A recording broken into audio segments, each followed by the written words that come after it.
ठीक, मैं शुरू कर रहा हूं। मित्रों, कल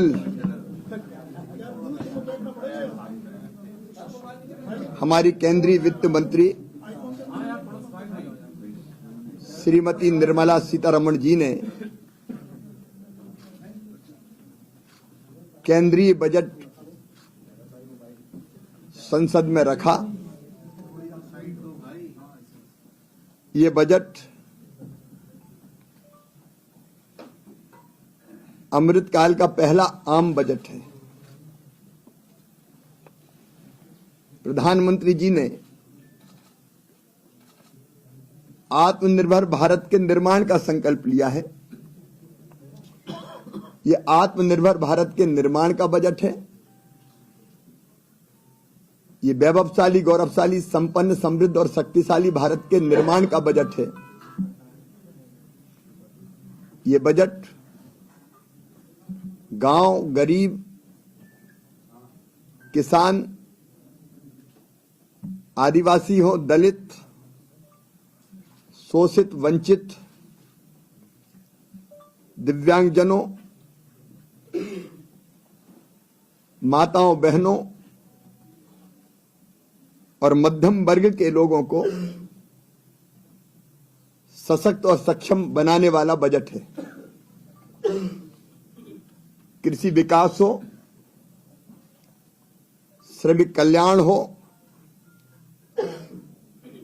अधोसंरचना का विकास हो,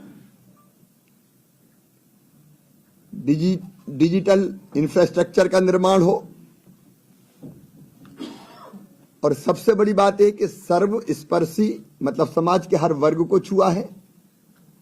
सर्वव्यापी, मतलब देश के हर राज्य, नॉर्थ ईस्ट से लगा कि आप किसी भी राज्य को देख लें तो उस दृष्टि से सर्वव्यापी है और सर्वसमावेशी है। सचमुच में तो यह बजट देश के समग्र विकास को समर्पित बजट है। माननीय प्रधानमंत्री श्रीमान नरेंद्र मोदी जी के नेतृत्व में भारतीय जनता पार्टी की सरकार ने जो सामाजिक न्याय, समानता, सम्मान और समान अवसर उपलब्ध कराने का संकल्प लिया, उसको पूरा करने वाला बजट है। ये 75वां आम बजट ईज ऑफ लिविंग को बढ़ाने पर जोर देने वाला बजट है। ये दुनिया में सबसे तेज गति से देश को विकास की राह दिखाने वाला बजट है। इस बजट का एजेंडा है नागरिकों के लिए बड़े अवसर उपलब्ध कराना, विकास और रोजगार सृजन को मजबूत प्रोत्साहन प्रदान करना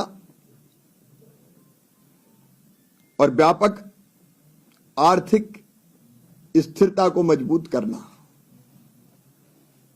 जैसा कि सबकी जानकारी में है, 7 सप्तऋषि प्राथमिकताएं हैं बजट की।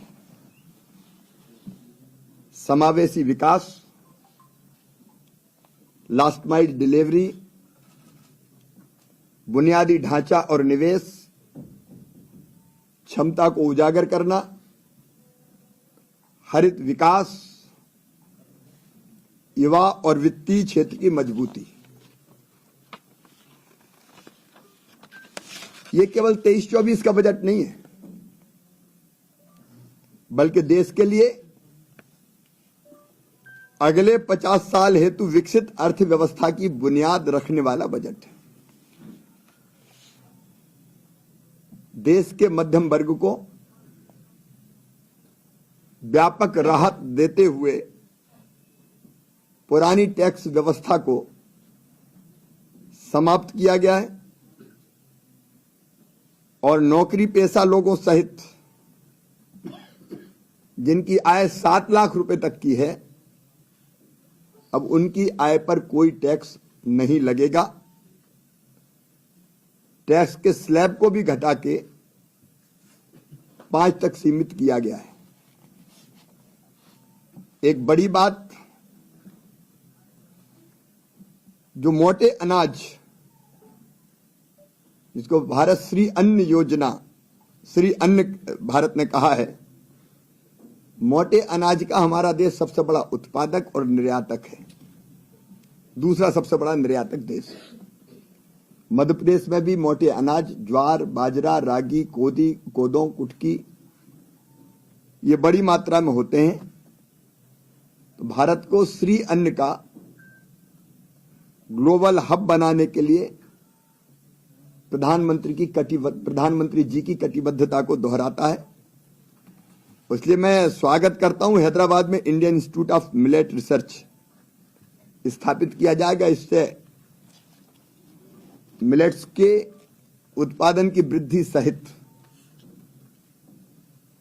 अनेकों शोध के काम होंगे। मैं इसलिए भी प्रधानमंत्री जी का आभार व्यक्त करता हूं कि जो विशेष पिछड़ी जनजातियां हैं, पीएमबीटीजी विकास मिशन, इससे ये स्पष्ट होता है कि आदिवासी विकास के लिए प्रधानमंत्री जी और भारत सरकार कितनी गंभीर है। 15,000 करोड़ रुपए का इसके लिए कोष बनाया गया है, बुनियादी सुविधाएं देने के लिए। बच्चों और किशोरों के लिए राष्ट्रीय डिजिटल पुस्तकालय की स्थापना एक बहुत स्वागत योग्य कदम है। 740 एकलव्य विद्यालयों के लिए 38,500 टीचर्स और सपोर्ट स्टाफ की भी 3 साल में भर्ती की जाएगी। तो ये हमारे जनजातीय बच्चों की शिक्षा की दृष्टि से बहुत स्वागत योग्य कदम है। पशुपालन, डेयरी और मत्स्य पालन पर ध्यान देने के लिए कृषि ऋण के लक्ष्य को बढ़ाकर 20 लाख करोड़ रुपया किया गया है। मुझे एग्रीकल्चर और एलाइड सेक्टर्स को इससे बहुत बढ़ावा मिलेगा, ये विश्वास है। और अगले 3 साल तक 1 करोड़ किसानों को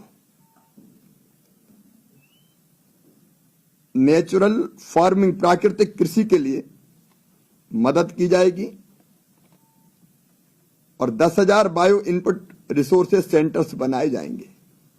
ये बहुत दूरगामी फैसला है। केमिकल और फर्टिलाइजर के उपयोग के कारण हमारी धरती की जो स्थिति आज हो गई, वो उससे हम सब परिचित हैं। और उसके कारण जो मानव स्वास्थ्य को, और केवल मानव नहीं, जीव मात्र को जो नुकसान हो रहा है, वो भी हम जानते हैं।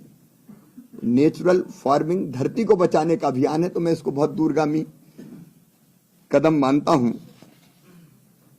वैसे ही 6,000 करोड़ रुपए से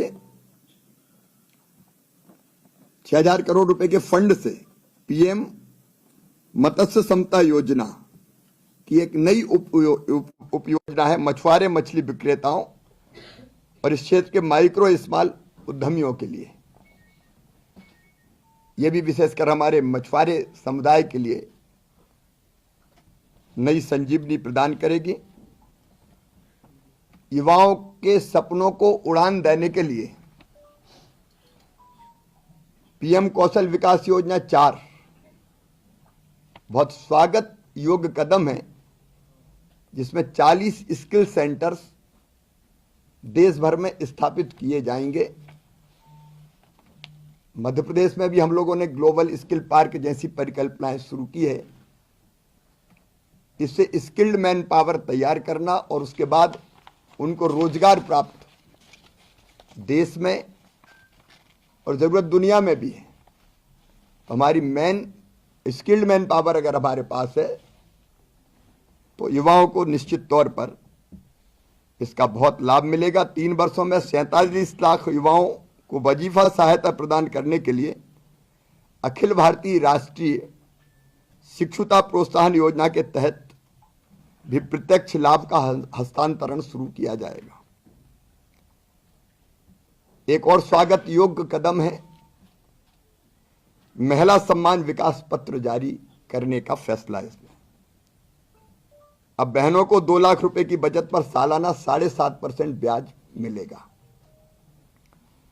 और वरिष्ठ नागरिकों के लिए भी सेविंग्स अकाउंट में रखी जाने वाली जो राशि थी उसकी रकम को भी 4.5 लाख से बढ़ा के 9 लाख रुपया करने का फैसला किया गया है।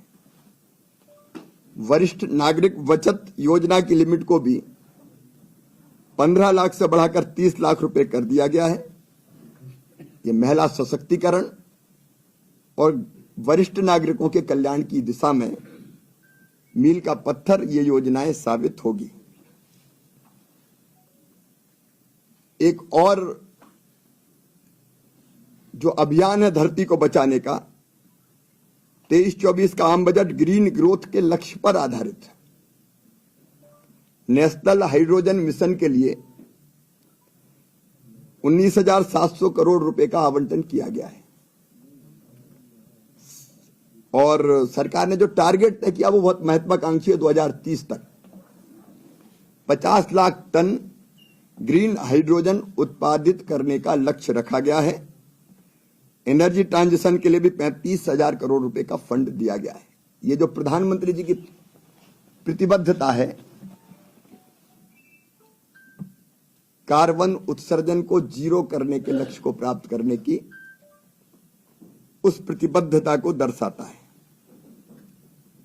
5G सर्विस पर चलने वाले ऐप डेवलप करने के लिए इंजीनियरिंग संस्थानों में 100 लैब बनाई जाएंगी। इसका भी निश्चित तौर पर लाभ होगा। और रेल बजट 2,40,000 रुपए का किया गया है। अगर 13-14 से इसकी तुलना करें तो 9 गुना ज्यादा। इन्वेस्टमेंट खर्च को 33% बढ़ा के 10 लाख रुपया किया जा रहा है और राज्यों को मिलने वाले इंटरेस्ट फ्री लोन को भी 1 साल के लिए आगे बढ़ाया गया। इसका राज्य लाभ उठा सकेंगे, विशेषकर अधोसंरचना के विकास में। गरीबों के लिए मकान बनाने की जो योजना है प्रधानमंत्री आवास योजना, उसको बढ़ा के 69,000 करोड़ रुपया कर दिया गया है। हर गरीब को छत नसीब होगी। और मोदी जी गरीबों के लिए कितने संवेदनशील है ये फैसला दर्शाता है। हम जानते हैं कि कोविड का संकट है। कोविड के संकट के बाद रूस और यूक्रेन के युद्ध का भी के कारण जो परिस्थितियां बनी उसमें 45 लाख करोड़ रुपया बजट का आकार करना भारत की तेजी से बढ़ती हुई अर्थव्यवस्था को ही दर्शाता है। 2014 में जो मेडिकल कॉलेज 2014 से खुले थे 157 खुले, अब 157 नर्सिंग कॉलेज भी खोले जाएंगे उन्हीं स्थानों पर। हमारे यहां भी मेडिकल कॉलेज खुले, मध्य प्रदेश में लाभ मिलेगा। फिर रीजनल कनेक्टिविटी बढ़ाने के लिए 50 नए airport, helipad, water aerodrome, advance landing grounds वो भी विकसित किए जाएंगे। और शहरी बुनियादी ढांचे का विकास करने के लिए विकास कोष के लिए 10,000 करोड़ रुपया हर साल खर्चा किया जाएगा। ये शहरी अधोसंरचना को खास पर्यटन स्थलों की पहचान और उनको विकसित करने का काम, वन डिस्ट्रिक्ट वन प्रोडक्ट और हैंडीक्राफ्ट आइटम को बढ़ावा दिए जाने का काम भी सचमुच में बहुत स्वागत योग्य है। एक और योजना का जिक्र करना चाहूंगा मैं। 10,000 करोड़ के निवेश से सर्कुलर अर्थव्यवस्था को बढ़ावा देने के लिए गोवर्धन योजना के तहत 500 नए बेस्ट टू वेल्थ प्लांट स्थापित किए जाएंगे। कुल मिलाकर ये बजट 100 साल बाद के भारत की परिकल्पना का बजट है। एक मजबूत नींव उसके लिए रखी गई है और इसलिए मैं प्रधानमंत्री जी का हृदय से अभिनंदन करता हूं और वित्त मंत्री जी को धन्यवाद देता हूं। मध्य प्रदेश को अगर देखोगे तो कैन बेतवा के लिए आप देखेंगे लगभग 3500 करोड़ रुपया का आवंटन है।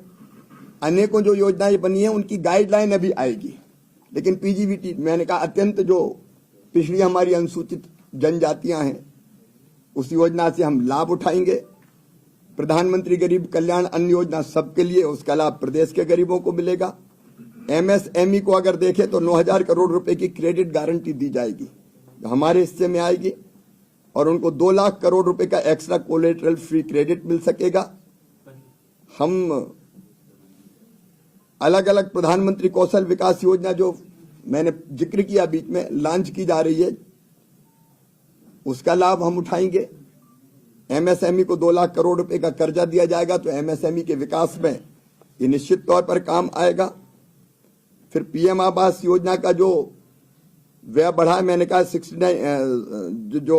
66% बढ़ा है, तो हमारे यहाँ 79,000 करोड़ हो गया है, तो हमारे गरीबों के मकान बनेंगे। नर्सिंग कॉलेज, मेडिकल कॉलेज के साथ हमारे सब स्थानों पर खोले जाएंगे। यूनिटी मॉल की स्थापना हर राज्य की राजधानी में होगी, तो उससे ओपी जो उत्पाद है उसको प्रोत्साहन मिलेगा। वैकल्पिक उर्वरकों को खाद को बढ़ावा देने के लिए पीएम प्रणाम योजना है। हम लोगों ने इंदौर में, जबलपुर में गोवर्धन प्लांट की स्थापना शुरू की, हम इनको और बड़े पैमाने पर हम लगाएंगे। महिला सम्मान बचत पत्र पे 2 साल के लिए निवेश होगा, तो मध्य प्रदेश की हमारी बहनों को लाभ मिलेगा। फिर अर्बन इंफ्रास्ट्रक्चर डेवलपमेंट फंड जो है उसका हम लोग शहरों के विकास के लिए लाभ उठाएंगे। तो कुल मिला के बाकी जो योजनाएं हैं उन सब के लिए भी व्यापक गाइडलाइंस आएंगी। उसके अंतर्गत हर राज्य को फायदा मिलेगा, मध्य प्रदेश को भी फायदा मिलेगा। और इंटरेस्ट फ्री लोन जो 50 साल के लिए दिया जा रहा है, जो राज्य बेहतर काम किएगा, हमने सबसे बेहतर उसका लाभ उठाया है, हम उसका भी लाभ उठाएंगे। पर्यटन स्थलों का विकास करना हो, नए हवाई अड्डे हो या रेलवे का विकास हो, इन सब का लाभ मध्य प्रदेश को भी मिलेगा। आपने गरीब कल्याण योजना की बात की, लेकिन सतना जैसी तस्वीरें आ रही है जहां गेहूं में रेत में गेहूं समझ में नहीं आ रहा है। और वो लोग पकड़ लिए जाते हैं, कहीं समझ में आता है तो तुरंत पकड़ते हैं। सर आपने किया है और इसके डेवलपमेंट को लेकर के मध्य प्रदेश के किसान की भी बात करी। मध्य प्रदेश का भी बजट आने वाला है, केंद्र की अलायंस दिखेगी, खासतौर से मध्यम वर्गीय महिलाओं, युवाओं। ऐसा कि एक व्यापक गाइडलाइन अब हमारे पास है। अगर प्रधानमंत्री आवास योजना के लिए आवंटन बढ़ा है तो हम अपने गरीबों के मकान कैसे ज्यादा बनाएं, उस पर हम ध्यान देंगे। तो मोटे तौर पर मैं एक योजना की बात नहीं करता, इससे मध्य प्रदेश को लाभ मिलेगा। और मध्य प्रदेश के बजट बनाते समय हम इन योजनाओं को ध्यान में रखेंगे।